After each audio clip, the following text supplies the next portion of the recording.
What's so unique about this center? Well, it won an award at a global competition for sustainable design and technology, and we've got the building here on site, and we're just waiting to open it up to use it. The students have seen the exterior, and they've seen parts of it, and they're just waiting to see the whole thing put together and actually make it fully functional. The students might be able to help with that, which is extremely exciting.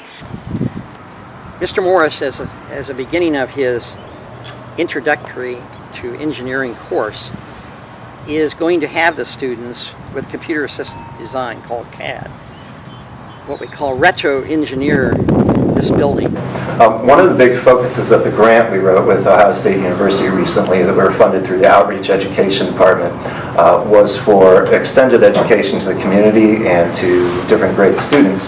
So a big focus of that grant was utilizing our upperclassmen, juniors and seniors, specifically related to environmental science, but more focusing on our senior seminar and CERT projects, where many of those students could be involved in outreach education projects with the community on teaching solar power to our community, teaching green architecture and net zero building. So that would be one focus of it. The other is to also teach the elementary and middle school students using that facility about green architecture, conservation, and how basically solar power can be used to sustain one structure. You really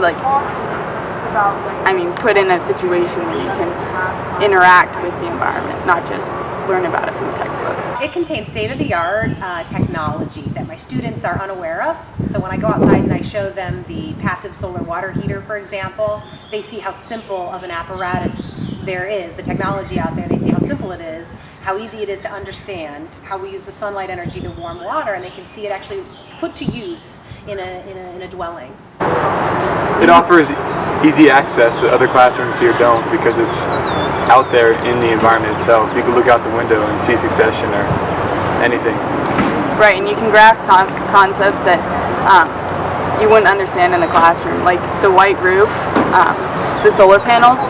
You could understand the concept of albedo and reflectivity and absorption. Another big focus of the grant that we wrote was that New Albany plans to host what we call Green Summit. So we're going to try and bring in students from other school districts for a day or two of discussions, guest speakers related to green architecture, solar power, battery technology, all the things that rotate around a facility like the 2009 solar building. I'm not an expert in solar power or solar technologies or solar construction, but we'd like our students to become the experts in that so that they can teach the elementary students, they can teach our community, and they can teach the students from other school districts as well. The emphasis on sustainable energy. I mean, the building itself is a net positive facility, meaning that it produces even more energy than it requires. Every year we have a sustainability unit in AP Environmental Science, and I every year take the students out, and it becomes a lecture outside. The students don't view it as a lecture, and I walk them into the building, for example, and while we're talking I say, now notice the lights, and then the kids look around and they realize there aren't very many lights. And right then, it's a great learning moment to say, this is part of the design, that you don't notice the lights, that there aren't very many lights. And we can't teach that kind of stuff to students in a classroom. They wouldn't get the same feeling and they wouldn't get the same lesson. Traditional classroom learning is very factual based a lot of the time. STEM-wise, I mean, you get your physics, you get your engineering, math, you get environmental science, all that stuff in a classroom setting where you're not really applying it. You're learning everything you need to know about it, but then there's this emptiness at the end of the course where you still may not have gone out and applied what you learned and used it to solve a real-world problem. This could really give students the opportunity to go out and do that. I got to go out with Mr. Resch the other day and take a tour, and it was pretty interesting because all the things he was talking about were things that I learned about in physics, but have never really thought about them because I didn't have a chance to truly apply them. So when I got out and was able to do that, it was a pretty neat experience, and it made me really appreciate the fact that I just took a year of AP Physics.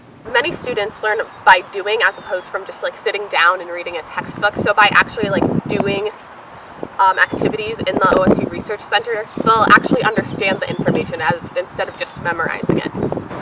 This building just provides that experience that these kids need to actually not only have an application and to be able to solve a problem based on the knowledge that they learn, but it also brings in a whole new element back into the classroom so that they have that model of experience that they had while they're learning new content and thinking about things in new ways. With the STEM Center, the students can see their knowledge being applied directly, and it's less theoretical, and they can know solidly that their knowledge can be put to good use, which you can't get in a traditional classroom setting.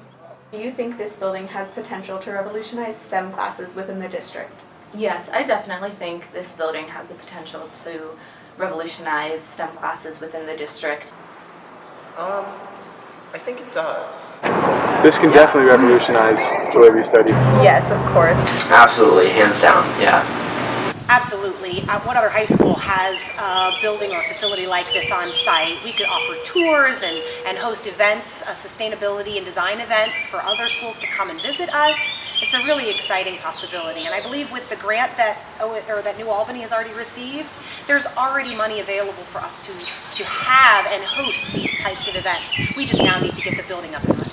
I can't wait to see it put together. It's been out there and we've been using it in pieces and parts. And seeing it sort of wear away in front of our faces, and we want to see it put to rights. We want to see it working and functional so we can use it to teach our students.